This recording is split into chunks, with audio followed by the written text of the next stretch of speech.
来看一份国际期刊的研究，发现这人类的 Nova1 基因呢，互咱会当发展出多元的语言。这学者也甲鸟鼠换作是人类的 Nova1 的基因，结果发现鸟鼠伫互动的时阵，这发射的方式也变了无同。Hey guys！ 餐厅内调酒师甲人客欢喜的抬杠，分享互相的生活。人类有特殊的语言，甲一般动物无同，有丰富的多样性，所以会当建构文化甲身份认同。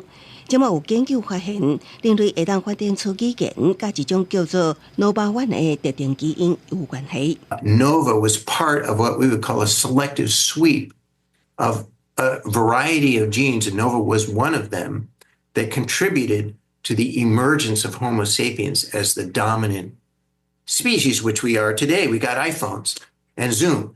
And part of that, we would contend or believe relates to language.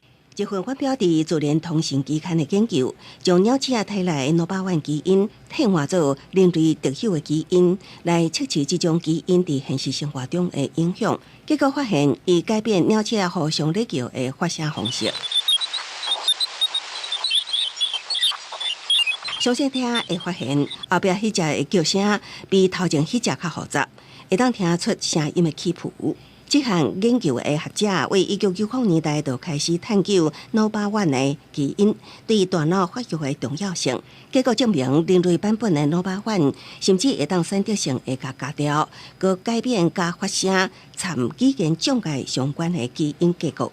无定着未来也会当帮助有语言障碍人。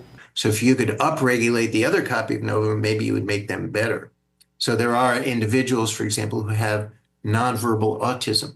Do some of them have something that we could help with by virtue of understanding the language functions here? 不过科学家也表示，Nova1可能不是唯一塑造人类语言能力的基因，保定着也有其他的基因为人类发声、塑造语言能力奠定基础，也有犹太日后继续研究。